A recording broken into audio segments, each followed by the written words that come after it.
Patrice Roy. Allez-y. J'ai encore une opinion, Jean-Philippe. Mon opinion, c'est un peu comme votre gonorrhée. Je ne sais pas si vous voulez que je vous la partage, mais je m'en sers que je la partage pareil. Lise qui applaudit littéralement.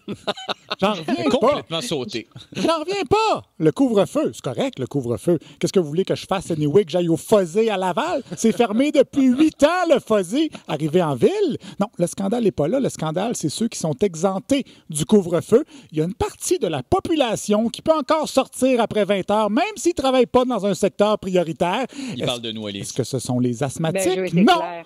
Les somnambules? Non. Les gens qui souffrent d'agoraphobie nocturne chronique? Non, non, non. Ce sont les propriétaires de chiens.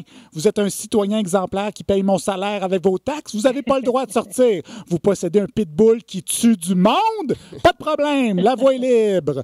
On est en train de créer 2 classes de citoyens, ceux qui possèdent un chien et ceux qui ne possèdent pas de chien. Moi, je suis pogné dans ma maison parce que j'en veux pas de bichon maltais. Je suis déjà inféodé à trop de choses comme le capitalisme sauvage, la tyrannie du rire ou le petit crémeux.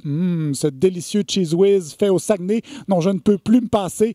Je peux pas en plus être esclave d'un animal de compagnie qui me force à sortir 3 fois par jour, beau temps, mauvais temps, et à ramasser ses crottes chaudes à main nue. Mes enfants peuvent pas sortir, eux, dehors après avoir passé la journée devant leur iPad, mais votre chihuahua, oui. Votre chihuahua, oui.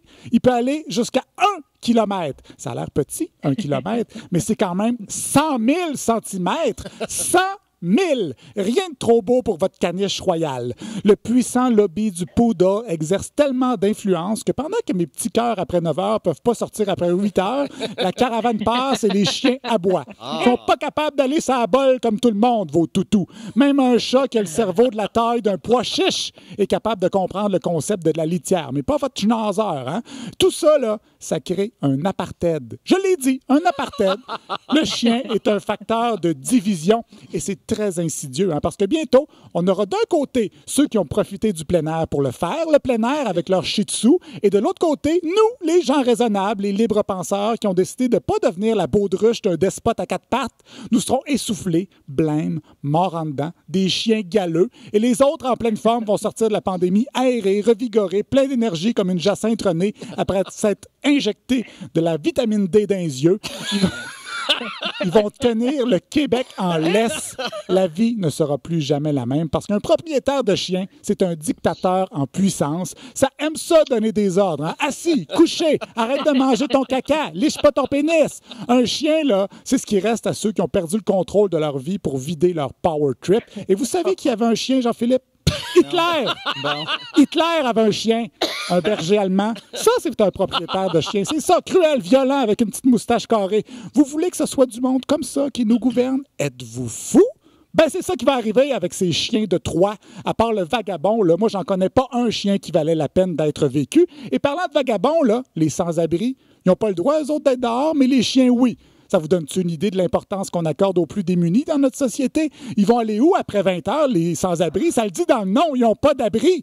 Puis pourquoi juste les chiens, en passant, sont meilleurs que les autres animaux? Pourquoi pas les poissons rouges, les poneys, les cochons miniatures?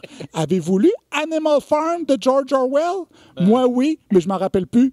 Ah, mais les cochons miniatures, c'est pas pareil. C'est moins beau que Merguez, mon chien saucisse.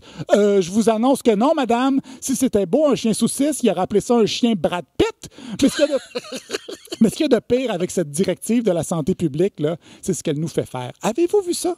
Avez-vous vu ça, la madame à Sherbrooke qui tenait son mari en laisse pour défier le couvre-feu? C'est ça que ça fait, cette directive inique. Ça fait que les gens s'aplaventrissent dans les rues. Ils en ont même parlé à la BBC. Husband on leash. Breach Québec's COVID curfew. Je vais le dire moins vite pour vous, Jean-Sébastien. Husband on leash. Breach Québec's COVID curfew à la BBC. Une honte pour l'humanité. Vous savez, au Moyen-Âge, les animaux pouvaient être cités à procès. Pas juste les cochons qui ont les mains baladeuses, comme maintenant. Non, un mouton, une vache, un taureau, puis des chiens aussi. Il est peut-être temps qu'on fasse le procès du meilleur ami de l'homme, parce que le meilleur ami de l'homme est sur le point de devenir le pire ennemi de l'humanité. Il est temps que cesse cette discrimination systémique envers les propriétaires de pas de chiens sacrebleu. Mais Oli, voyons! Chez Noir. Je l'ai dit. Mon Dieu, c'est